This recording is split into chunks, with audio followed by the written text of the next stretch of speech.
Do we have archaeological proof of an ancient civilization at the southern tip of Africa, one that predates ancient Egypt by about 200,000 years, and which includes circular stone ruins, prehistoric mines, large pyramids, and the first Sphinx?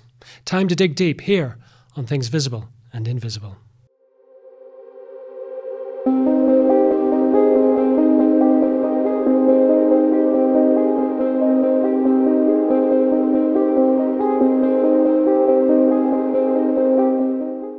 Michael Tillinger is an author, scientist and explorer, a real-life Indiana Jones, if you will, making groundbreaking discoveries about advanced civilizations at the southern tip of Africa, and one in particular that left behind more than 10 million stone ruins. And as you will hear, he presents empirical evidence that this vanished civilization had an astute knowledge of the laws of nature, and that they even used the power of sound frequency as a source of energy. And he joins me down the line from his home in South Africa. Michael, welcome to Things Visible and Invisible. Hello, Sean. Good to be with you. Looking forward to our chat.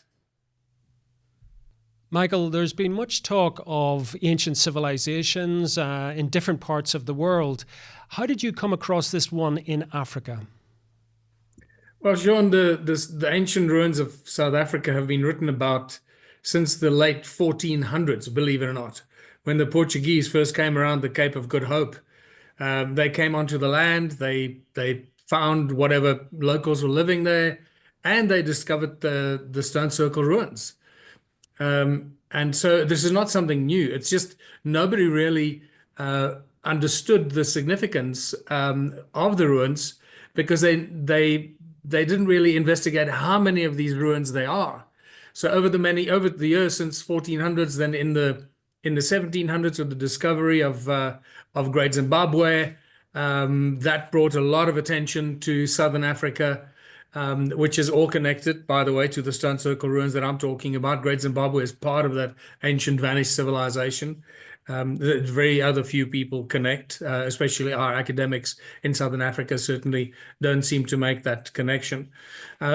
And then by the late 1800s, in 1891, a British archaeologist called Theodore Bent arrived here. He was the first one to actually excavate Great Zimbabwe and made the historic discoveries of what became known as the Zimbabwe birds. And he estimated at that time, from horseback, traveling through South Africa, Botswana, and Zimbabwe, there were about 4,500 of these stone circle ruins. And we fast forward to the late 1960s, 1970s, when aerial photography and more research was done, and then certain archaeological and historic papers were written, and there they estimated that there were about 20,000 of these stone ruins.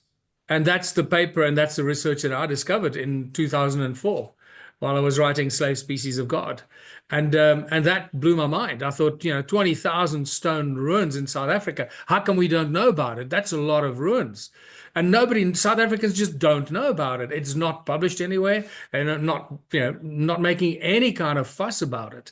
So I then I was fortunate enough to meet a guy called Johan Heine in early 2007, who's been photographing at the time for at least 10 years prior to that, the stone circles from the air. And he had hundreds of aerial photographs of the ruins. And it's only when you see the ruins from the air that you literally are gobsmacked by what you find. And it became very clear to me that whoever built and constructed these ruins had a very different purpose in mind. And it was not for cows or human habitation. And that's when I started to dive deeply into the research of the stone circle ruins. I moved from Johannesburg out here to my little town of Waterval-Boven, out in the province of Mpumalanga, where I set up camp and a small museum, and I started to research the stone circle ruins. And it's just gone from strength to strength. Let's just put a timescale on these, Michael, if we can, because looking at some of your research, I mean, this is a civilization that predates not just Egypt, but the Sumerians, right? Yes, this is a very complex subject, Sean. It's something that I present over several hours, a 3 hour lecture or a full day workshop. And when you go on a tour of the stone circles, it's a full day tour. It's not just you don't just go to a site, look at it, and go, wow, that looks great, let's go home. It's it takes quite a while for the information to sink in and for us to be able to digest it and realize the significance of it. So to age these stone circles is absolutely critical. Now, unfortunately, our mainstream academia always jumps to the conclusion, as most academics and archaeologists and historians would, or anthropologists, that the stone circles must have been built by people as dwellings, either for humans or for animals.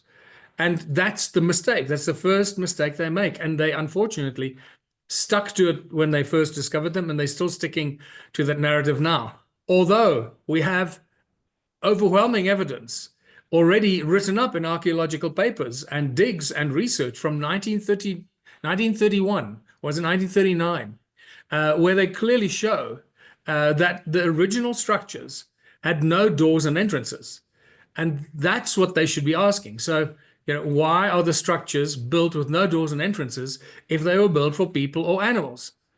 And unfortunately, they leave that and they don't focus on it. Well, that's what I started to focus on and realize that the original structures have nothing to do with dwellings and that they were built for very different reasons. And therefore, they predate any kind of human habitation.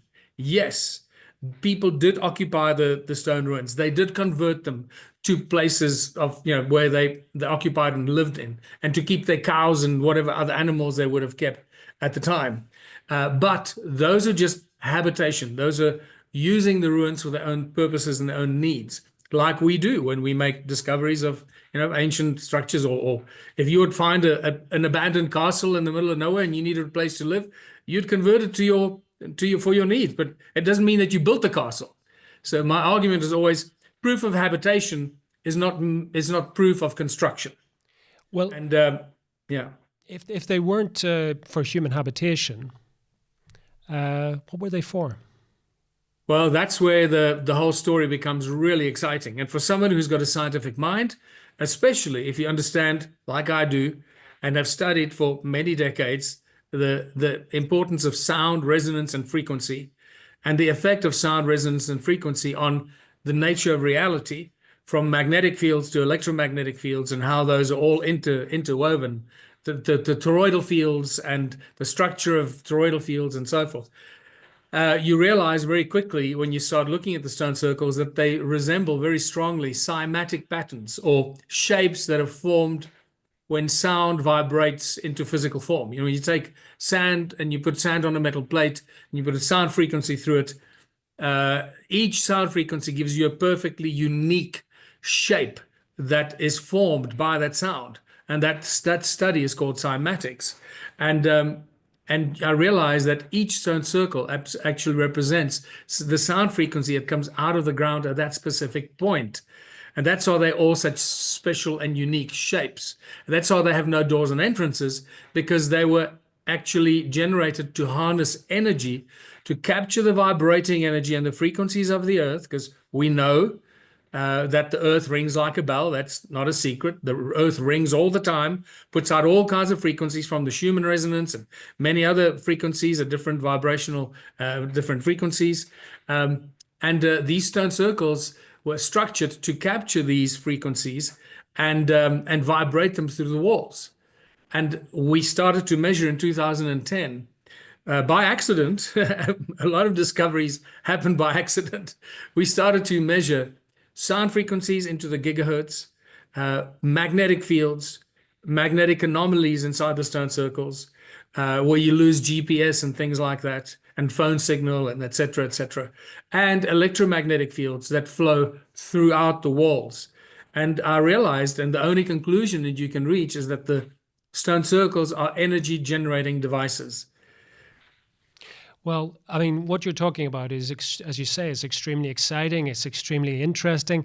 If I may say, it's kind of 21st century, yet we are talking about something which is purported to be, hundreds of thousands of years ago, which begs the question, Michael, Who built them?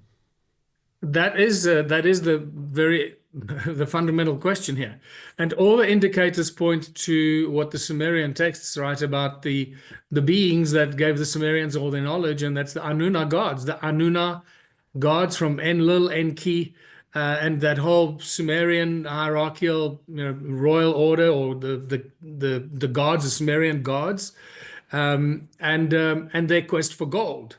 And it seems that at one stage, and they became known as the Anunnaki, the Anunna gods, and Zechariah Sitchin obviously was the first author and researcher who really brought that to the attention of the world in the late 60s and early 70s already, and that from his translations of the Sumerian texts.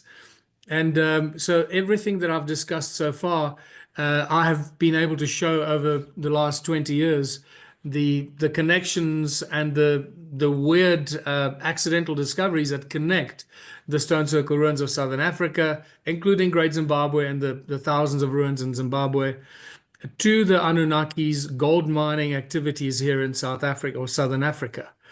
And the stone circle ruins were most likely built by the Anunnaki or the Anunna gods.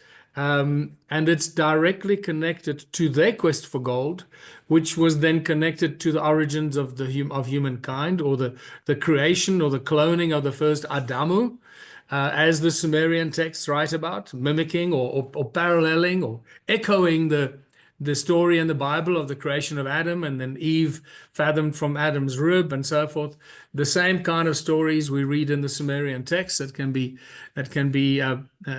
compared to the creation of humanity, except in this case, humanity was created as a slave species to as slaves in the gold mines for the Anunna and the Anunnaki, while for their with their obsession for gold. So that's pretty much where it sits right now. But the stone circles, let me just make it very clear. They're energy generating devices. They are a large number of them, and they're all connected together. They're not just standalone structures. So it's very important for people to get an image. You can go and watch my videos. There are hundreds of them on YouTube. I also have a private video channel that I go into more detail about it. And once you see it from the air and you realize that the connectedness of it all, the penny starts to drop, and you realize we're dealing with a giant energy generating device that is made up of thousands and millions of these stone circles that are all generating energy, all connected to each other. So collectively generating millions and billions of kilowatts of energy, or whatever you want to measure it in. Why do you think, Michael? I mean, you talked at the start there about a certain disinterest, to put it mildly, from academia about these structures. Given your research and other people's research and the aerial photography that's now available for people, what is the academic or the academy's view of your research and these kind of structures at this time? Well, they're sticking to their guns. They still, every time they write a new article or they publish a new book by some professor from one of our universities here, it always falls into the same thing. These are built by this tribe or that tribe, and they put it back to like 300 or 400 years ago. That's it. It's just, it's childlike obsession, believing in something that is not so. It's literally like they believe in Father Christmas, and it's just, it's disturbing. It's laughable, and no one's holding them to account, and that's the sad thing. So you can imagine they don't like me a lot. I'm not one of their favorite people, especially in South Africa. But that doesn't matter. Millions of people have found my research, seen the videos.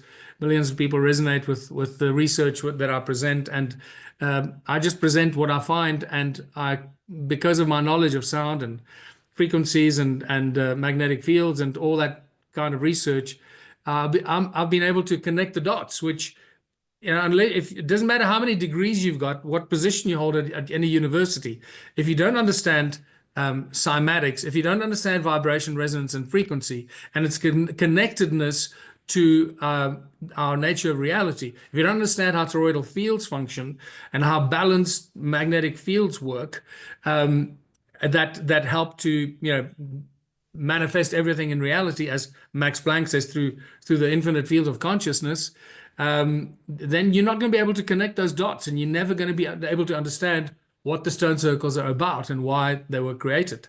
So it seems that they were created to generate a huge amount of energy. Now, the follow-up question is, what did they need the energy for? Well, before we get there, I mean, in a way I can understand, because academia tends to be siloed, Michael. You know, they archaeologists have a particular interest in archaeology, whereas your research is expanding in so many different directions at such a pace that I'm not surprised that they don't know what to make of it. However, there's a difference between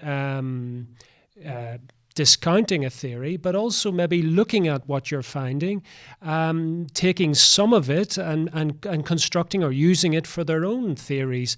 I mean, what is it? Is it simply that your research has tended towards a worldview, or even the commencement of the worldview? Is this the essential problem, do you think, with academia, that the conclusions you're drawing from this, as opposed to the archaeological evidence per se? Yeah, I find it fascinating when interviewers like yourself ask me about the academia, and quite frankly, I really don't know. I speculate. I assume that they behave the way they behave because they have to abide by the rules and the laws and the guidelines that are given to them by those who fund their academic their faculties. So we know who funds the faculties, we know who funds the universities. The big money people, big pharma funds the medical schools. Whatever the departments that fund or whatever institutions fund the archaeological institutions, and these are always institutions with their own specific agenda and their own specific interest and agenda that they want to drive. So they certainly don't want the department or the faculty that they're funding to come up with outlandish ideas that are going to undermine their interest, and the reason why they fund those specific faculties. So I don't know. It is a very disturbing and it's a sad thing that's happening in academia worldwide. And no wonder, more and more people are finding, distrusting universities and tertiary academic institutions and even high schools these days. What we find they're teaching us in high school is not what they should be teaching us. So it goes, throughout all of academic institutions that we find around the world now. It's very sad and not a good reflection of where we are as a society. But on the other hand, there are millions of people waking up and finding researchers like me and many, many others that are presenting an entire different history based on facts, based on scientific arguments and principles, not based on what I'm going to call them now pseudoscience, because in essence, academic institutions have almost become these fundamental religious institutions. They believe in something so fundamentally, it's like a cult. And no matter what you say, what evidence you present, they're going to stick to their guns. So I don't really worry about them. I've never had to worry about them because they don't pay me.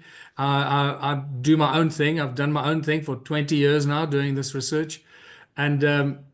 And I publish and release what I discover, what I find, what I share. And those who resonate with it, fantastic. Those who don't, I say, God bless you, have a nice life. And Michael, we're coming, unfortunately, to the end of this particular show.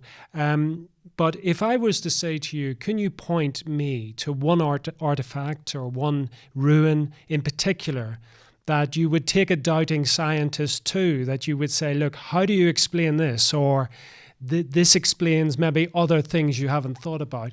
Which particular ruin or artifact would you point to? Well, it wouldn't just be one particular, because we're dealing with millions of stone circle ruins. In case we haven't mentioned it, there are around 10 million. That's what I ended up counting. I'm not going to go into the detail how. Very simple, but it took time and effort. So there are about 10 million of these ruins. So that's the first thing. Once you realize how many they are, it's not just 20,000 or 100,000. You realize that it's physically impossible for any past civilization or African tribe or Bushman tribe or whoever may have lived here to have built 10 million of these structures. It's simply impossible. And it's not just the structures. It's also the terraces within which the structures lie that look like giant spiders' webs. And the channels built with stone walls, they look like pathways from the air, all connecting them together. To build this is infinitely complicated, far more complex than building the pyramids, for example. It's impossible for us to do this. We don't even understand the premise upon which they or how they would have planned to build these structures. So that's the first argument, is that the number of stone ruins are far larger than could have ever been constructed by any historic population of Southern Africa. Completely out of the spectrum, out of the ballpark. Secondly, many of the stone walls of the ruins, the terraces and the channels, have been washed away by the rivers, which means that the stone circles and the rivers and the terraces were here before the rivers were formed. So that's a very important argument. It's a very simple argument that anyone that takes one look at it from the air, they should have seen this a long time ago, and they didn't, because they choose not to see it. And then we have stone circles that are built in the shape of magnetrons. You don't build stone circles in the shape of magnetrons, and just one of them, there are thousands of these magnetron-shaped stone circles. You know, it's like they look like flower petals. They're like magnetrons that you find in every microwave oven that create the large amount of energy produced by a microwave oven. So when you see, and to be able to connect those dots, you need to understand what magnetrons are, how they work, and how they function. So you need to understand that side of science, not just archaeology and digging up bones and geology. So if you don't understand those two, then you'll never connect the dots. And unfortunately, our historians, our anthropologists don't know that.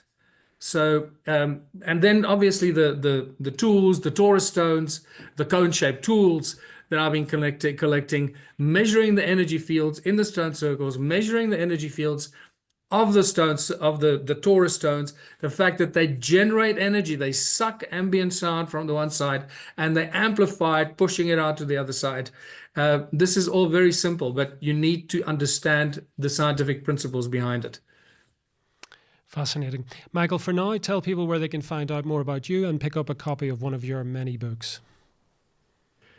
Yeah, my main website is michaeltillinger.com. And also find me on YouTube, my YouTube channel. There are hundreds of videos about this, long lectures and short videos and so forth. And I also have a private video channel where I go into more detail and I can talk about stuff that YouTube might censor, because they've censored quite a few of my videos at this stage. So you'll find the private video channel on michaeltillinger.com. Michael, for now, thank you so much for coming on Things Visible and Invisible. Thank you very much, Sean. Thank you for joining us on another episode of Things Visible and Invisible. We're dedicated to uncovering phenomena that challenge our understanding of reality, from ancient enigmas and paranormal encounters to scientific anomalies and forgotten histories. If you enjoyed this journey into the mysterious and unexplained, please consider subscribing to our channel and hitting the notification bell to stay updated on future explorations. Have a personal experience or story that aligns with our investigations? We'd love to hear from you. Visit our website at tvi.show and reach out through our contact form. While we can't feature every submission, we review them all, and your story might be featured in an upcoming episode. To support our continued investigations, please consider becoming a Patreon supporter or channel member. Your contributions make these explorations possible and give you access to exclusive content, early releases, and monthly behind-the-scenes discussions with our team. Don't forget to check out our merch store. We've got everything from TVI-branded t-shirts and hoodies to stickers and coffee mugs, perfect for showing your support while keeping the mysteries close. Thank you for watching, and we'll see you next time as we continue to explore the things visible and invisible.